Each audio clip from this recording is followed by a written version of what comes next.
انہوں نے کہا نعوذ باللہ یہ حضرت معاویہ رضی اللہ عنہ کے بارے میں اور عمرو بن عاص کے بارے میں ہے، اس کا انشاءاللہ ہم الگ ویڈیو میں ایک مستقل جواب دیں گے، آج ہمیں اس پر بحث کرنی ہے۔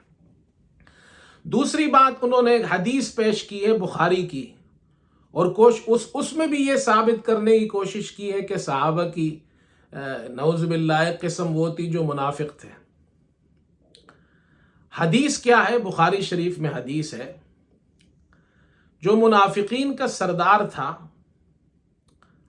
ابن ابی، اس نے ایک مرتبہ حضرت صلی اللہ علیہ وسلم اور صحابہ اکرام کے شان میں گستاخی کی، نازیبہ کلمات کہے۔ حضرت عمر رضی اللہ عنہ نے حضرت صلی اللہ علیہ وسلم سے اجازت طلب کی، اے اللہ کے رسول آپ مجھے اجازت دیجئے میں اس منافق کا سر قلم کر دوں۔ جانتے تھے کہ وہ یہ منافق ہے۔ آپ نے اس وقت حضرت عمر کو منع فرمایا اور ایک جملہ ارشاد فرمایا، دعہ لا يتحدث الناس ان محمدا يقتل اصحابہ۔ یہ ہے وہ بخاری شریف کی حدیث۔ آپ نے حضرت عمر سے فرمایا اس کو چھوڑ دو، اسے قتل مت کرو، کہیں ایسا نہ ہو کہ تم اسے قتل کر دو اور لوگ یہ کہے لا يتحدث الناس، لوگ یہ نہ کہیں کہ محمد صلی اللہ علیہ وسلم اپنے اصحاب کو قتل کرتے ہیں۔ اب اس جملے کا مفہوم کیا ہے؟ حضرت صلی اللہ علیہ وسلم نے یہ ارشاد نہیں فرمایا حضرت عمر سے کہ یہ شخص میرا صحابی ہے اسے قتل مت کرو، نہیں، آپ نے فرمایا کہ لوگ یہ کہیں گے کہ محمد صلی اللہ علیہ وسلم اپنے اصحاب کو قتل کرتے، یہ لوگوں کی بات ہے، آپ صلی اللہ علیہ وسلم کا قول نہیں ہے۔ تو اس سے یہ کہاں ثابت ہوا کہ حضور صلی اللہ علیہ وسلم نے منافق کو صحابی کہا ہے؟ بلکہ وہ تو لوگوں کے بارے میں بتا رہے ہیں۔ اب اس کو ہم ایک مثال سے سمجھائیں گے آپ کو، اور قرآن کریم کی آیت سے سمجھائیں گے۔ اس کو کہتے ہیں اعتبار۔ ایک بات آپ کس اعتبار سے کہہ رہے ہیں؟ حضرت صلی اللہ علیہ وسلم کس اعتبار سے آپ نے ارشاد فرمایا؟ آپ نے اس اعتبار سے ارشاد فرمایا کہ لوگ یہ کہیں گے، یہ نہیں کہ میں یہ کہہ رہا ہوں یا میں نے یہ کہا ہے۔ اب اس کو ایک مثال سے سمجھیے۔ قرآن کریم کی سورہ دخان کی آیت نمبر 49، آیت نمبر 49، اللہ تعالیٰ نے ایک جہنمی کا ذکر کیا ہے، اور اس آیت سے پہلے جہنمیوں کو جو عذاب دیا جائے گا اس کا ذکر کیا جا رہا ہے، ان شجرۃ الزقوم، کہ زقوم کا جو درخت ہے یہ گنہگاروں کا جہنم میں ان کا طعام ہوگا، ان کا کھانا ہوگا، اور وہ تلچٹ کی طرح ہوگا، اور پیٹ کے اندر وہ گرم پانی کی طرح کھول رہا ہوگا۔ اللہ تعالیٰ فرشتوں سے کہیں گے خذوہ فاعتلوہ الی سواء الجحیم، ان لوگوں کو گھسیٹتے ہوئے جہنم کے بیچ میں لے جاؤ اور وہاں پہنچا دو۔ اور پھر فرشتے اس جہنمی سے کہیں گے ذق، چھک یہ عذاب، اور یہ جو تجھے کھولتا ہوا پانی پلایا جا رہا ہے، یہ جو زقوم کھلایا جا رہا ہے، اس کو چک، یہ عذاب چک۔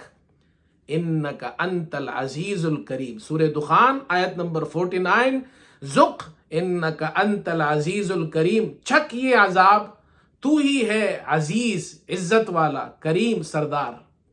اب جہنمی عزت والا نہیں ہوتا، جہنمی سردار نہیں ہوتا، یہ اس جہنمی کی کوئی توصیف اور تعریف نہیں کی جا رہی ہے۔ تو پھر یہ کس اعتبار سے کہا جا رہا ہے؟ یہ اس لیے کہ یہ جو جہنمی ہے، مفسرین فرماتے ہیں ابو جہل کے بارے میں ہے، وہ کہتا تھا کہ میں اس دنیا میں بڑا سردار، بڑی عزت والا ہوں، تو فرشتے اس کی تحقیر کے لیے، اس کی تنقیص اور توہین اور اہانت کے لیے کہیں گے، بڑا سردار سمجھتا تھا اپنے آپ کو، بڑی عزت والا سمجھتا تھا، تو چک تو بڑا سردار، بڑی عزت والا ہے۔ اس کو تحقیراً کہا جاتا ہے، اور مفسرین کی اصطلاح میں اس کو توبیخ کہا جاتا ہے، ڈانٹ ڈپٹ کے لیے جب ہوتا ہے، توبیخ، استحقار، استخفاف کہا جاتا ہے اس کو۔ ہم اس کو ایک اور آسان سی مثال سے آپ کو سمجھاتے ہیں کہ اعتبار کسے کہتے ہیں، ایک جملہ کس اعتبار سے کہا جا رہا ہے۔ مثال کے طور پر انجینئر محمد علی مرزا کہتا ہے کہ میں نہ بابی اور نہ وہابی، میں ہوں علمی کتابی، اپنے آپ کو علمی کہتا ہے، کتابی کہتا ہے۔ اب مثال کے طور پر اگر میں انجینئر محمد علی مرزا کے پاس جاؤں اور اس سے کہوں جی آپ علمی ہے، اپنے آپ کو علمی کہتے ہیں، کتابی کہتے ہیں، آپ نے کتابیں پڑھی ہوں گی، ہم آپ کے سامنے بخاری شریف کا جو عربی نسخہ ہے، اردو والا نہیں، اوریجنل نسخہ وہ آپ کے سامنے رکھتے ہیں، اس میں عربی عبارت ہے اور اس عربی عبارت میں زبر زیر پیش نہیں ہوتا، یعنی اعراب نہیں لگا ہوتا۔ ہمارے یہاں جو مدارس میں، جامعات میں جو ہم بخاری شریف پڑھتے ہیں اس میں زبر زیر پیش نہیں ہوتا، وہ علماء پڑھ لیتے ہیں اس لیے کہ ان کو عربی آتی ہے، تو ہم مرزا کے سامنے رکھیں گے جی آپ اس میں سے ایک صفحہ پڑھیے، مرزا نہیں پڑھ سکے گا۔ یہ مجھے اچھی طرح اس کا یقین ہے کہ مرزا نہیں پڑھ سکتا، اس لیے کہ اس نے بخاری نہیں پڑھی ہوئی۔ اب اگر میں اس سے کہوں جی آپ بڑے علمی کتابی ہیں، آپ پڑھیے، تو میرا علمی کتابی کہنا مرزا کی تعریف نہیں ہوگا، یہ مرزا کی تنقیص ہوگی، میں ان پہ اس کی تنقیص کر رہا ہوں۔ تم اپنے آپ کو بڑے علمی کتابی کہتے تھے نا، آپ پڑھو۔ اسی طرح جہنمیوں سے یہ کہا جا رہا ہے تم اپنے آپ کو بڑا عزت والا سمجھتے تھے، سردار سمجھتے تھے، اب چکھو یہ عذاب۔ تو عزت والا اور سردار اس اعتبار سے کہا جا رہا ہے، یہ اعتبار کا فرق ہوتا ہے۔ اسی طرح حضور صلی اللہ علیہ وسلم نے جو عبداللہ ابن ابی کے بارے میں فرمایا، اس اعتبار سے کہ لوگ یہ کہیں گے کہ محمد صلی اللہ علیہ وسلم اپنے اصحاب کو قتل کرتے ہیں، آپ نے یہ نہیں فرمایا کہ میں یہ کہتا ہوں کہ اسے قتل مت کرو، یہ میرا صحابی ہے۔ یہ ہمیں غور اور فکر سے اس بات کو سمجھنا چاہیے کون سے کانٹیکسٹ میں وہ بات کی جا رہی ہے۔ تو ہمارا سوال ہے یہ مرزا انجینئر محمد علی مرزا سے کہ ہمارا اب آپ سے ایک سوال تو یہ ہے کہ ذق انک انت العزیز الکریم، سورہ دخان کے اندر جو عزیز اور کریم جہنمیوں کو کہا گیا ہے وہ کس اعتبار سے کہا گیا ہے؟ وہاں آپ اعتبار مانیں گے، یہاں بھی آپ کو اعتبار ماننا پڑے گا۔ چلیے تیسری بات بھی آج میں عرض کر دیتا ہوں۔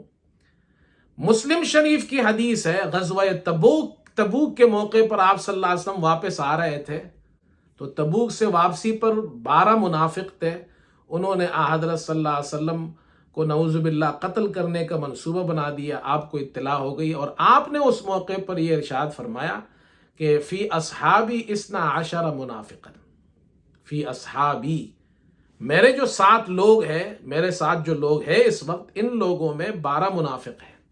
اب مرزا یہ کہتا ہے کہ دیکھو آپ نے کہا میرے صحابہ میں، میرے اصحاب میں 12 منافق ہیں، اس مسئلے کو بھی سمجھ لیں۔ دیکھیے عربی زبان کے اندر اصحاب کا جو لفظ ہے یا صحابی کا جو لفظ ہے، اس کا ایک لغوی معنی ہے جو عرب اپنی زبان میں استعمال کرتے ہیں، اور اس کا معنی ہے ساتھی، جو آپ کے ساتھ ہو، جو آپ کے ساتھ چل رہے ہو جو لوگ۔ اور ایک اس کا معنی ہے اصطلاحی، اصطلاحی کا معنی یہ ہے جو ہم اسلام میں، ہمارے مذہب میں ہم صحابی کس کو کہتے ہیں۔ عربی زبان میں اس کا معنی تو وہ ہے جو شخص آپ کے ساتھ ہے، اور ایک اس کا اصطلاحی معنی ہے، اسلامی معنی ہے، وہ صحابی ہے جو رسول کریم صلی اللہ علیہ وسلم پر ایمان لایا ہو، اسلام کی حالت میں آپ صلی اللہ علیہ وسلم کی زیارت سے مشرف ہوا ہو، اسلام کی حالت میں فوت ہوا ہو، اسے صحابی کہتے ہیں۔ تو ایک لغوی معنی ہے، ایک اصطلاحی معنی ہے۔ یہاں لغوی معنی ہے میرے ساتھ جو لوگ آ رہے ہیں، ان میرے ساتھ کے لوگوں میں 12 منافق ہیں۔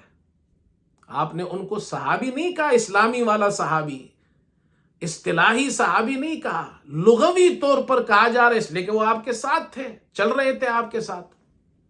اب اس کو ہم قرآن کریم کی ایک آیت سے آپ کو سمجھاتے ہیں، اور یہ ہمارا تیسرا سوال ہوگا مرزا سے، اور وہ یہ ہے کہ دیکھو قرآن میں ایک لفظ ہے رسول۔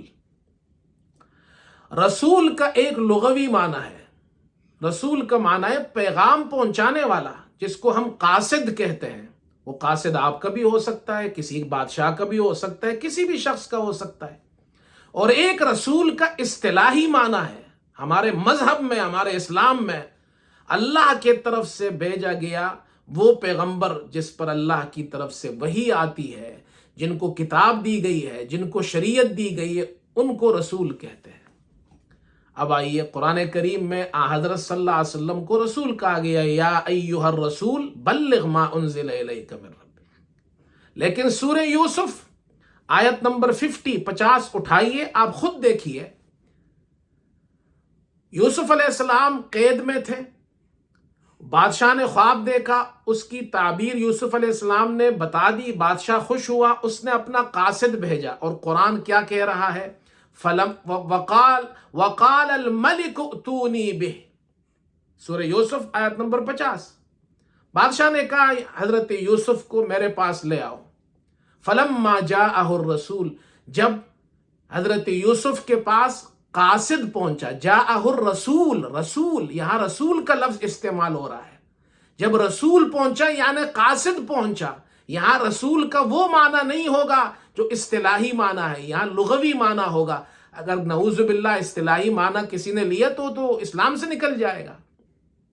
معنی یہ ہے، رسول کا وہ معنی نہیں ہے، رسول کا معنی قاصد کے ہے۔ اب ترجمہ دیکھ لیں، یوسف علیہ السلام نے کیا جواب دیا؟ قال ارجع الی ربک۔ رب کس کو کہتے ہیں؟ رب العالمین، اللہ کو کہتے ہیں۔ لیکن یہاں جو رب کا لفظ ہے وہ حقیقی معنی مراد نہیں ہے، مجازی طور پر کہا جا رہا ہے۔ یوسف علیہ السلام کہہ رہے ارجع الی ربک، اپنے بادشاہ کے طرف جاؤ۔ یہاں رب سے مراد بادشاہ ہے، رب سے مراد اللہ نہیں ہے۔ اس سے معلوم ہوا ایک ہی لفظ ہے، لیکن بعض جگہ اس کا ایک معنی ہوتا ہے، بعض جگہ دوسرا معنی ہوتا ہے۔ ایک جگہ اس کا لغوی معنی ہوتا ہے، ایک جگہ اس کا اصطلاحی معنی ہوتا ہے۔ قرآن میں ایسے بہت سے الفاظ استعمال ہوئے۔ میں نے ایک مثال آپ کے سامنے عرض کی، حضرت صلی اللہ علیہ وسلم نے ان کو اصحابی کہا ہے، میرے ساتھ کے لوگ ہیں۔ دوسری بات، اسی مسلم شریف میں ایک اور روایت ہے، آپ صلی اللہ علیہ وسلم نے ان 12 منافقین کے بارے میں فرمایا، فی امتی 12 منافقا، میرے امت کے لوگوں میں 12 منافق ہے۔ آپ کے امت میں مسلمان بھی ہے، آپ کی امت میں غیر مسلم بھی ہے، یہ سب حضور صلی اللہ علیہ وسلم کی امت ہے۔ فرق صرف اتنا ہے کہ جو غیر مسلم ہے ان کو امت دعوت کہا جاتا ہے، یعنی انہیں دعوت دی جاتی ہے اسلام کی، اور جو امتی آپ صلی اللہ علیہ وسلم پر ایمان لے آئے ہیں ان کو امت اجابت کہا جاتا ہے۔ تو وہ جو مسلم شریف والی حدیث ہے وہ مرزا کو کیوں نظر نہیں آتی؟ وہ تو اس حدیث کی تفسیر بیان کر رہی ہے، اصحابی سے مراد امتی ہے۔ تیسری بات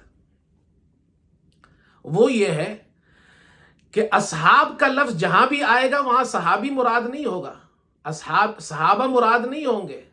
قرآن میں اصحاب کا لفظ بہت سی جگہ آیا ہے، اصحاب لوگوں کو کہتے ہیں۔ مثال کے طور پر الم تر کیف فعل ربک باصحاب الفیل، اصحاب الفیل، کیا آپ نے نہیں دیکھا آپ کے رب نے اصحاب الفیل، ہاتھی والوں کے ساتھ کیا کیا؟ اصحاب الفیل کا کیا معنی کریں گے؟ ہاتھی والے۔ اسی طرح سورہ بروج میں ہے، والسماء ذات البروج، اصحاب الاخدود، قتل اصحاب الاخدود، خندقوں والے۔ بادشاہ نے خندق کو دی، اس میں آگ جلائی اور مسلمانوں کو اس میں شہید کیا، قتل کر دیا، اصحاب الاخدود۔ اسی طرح اصحاب الجنہ، جنت والے لوگ۔ تو اصحاب کا معنی لوگوں کے بھی آتے ہیں۔ لہٰذا ہم سوال یہ کرتے ہیں، اگر مرزا انجینئر وہ اس ضد پر ہو کہ نہیں یہاں اصحاب میں فی اصحابی 12 منافقا، اس حدیث میں اس سے مراد صحابہ ہے، اور اصطلاحی صحابہ جو اسلام میں جو صحابہ ہے وہ مراد ہے، لغوی معنی نہیں ہے، تو پھر ہمارا سوال ہوگا سورہ یوسف کی آیت نمبر 50 میں فلما جاءہ الرسول کا کیا جواب دیں گے آپ؟ وہاں آپ کو لغوی معنی ماننا پڑے گا۔ لہٰذا یہ ہمیں دیکھنا چاہیے کہ آپ صلی اللہ علیہ وسلم نے کس اعتبار سے، کس مفہوم سے وہ لفظ ارشاد فرمایا ہے۔ آپ نے ان کو یہ نہیں کہا یہ منافق ہے میرے صحابہ، نعوذ باللہ۔ یہ چند باتیں ہم نے عرض کی۔ آخر میں پھر عرض کر دیتا ہوں کہ بھائی جو لوگ انجینئر مرزا کو سنتے ہیں وہ خود قرآن اٹھائے، دیکھے، سمجھنے کی کوشش کرے، اور آنکھیں بند کر کے کسی کے پیچھے نہ جائے، اپنا ایمان اپنا عقیدہ خراب نہ کرے۔ اللہ ہم سب کو سمجھنے کی اور حضرت صلی اللہ علیہ وسلم کی اتباع کی توفیق نصیب فرمائے۔ وآخر دعوانا ان الحمد للہ رب العالمین۔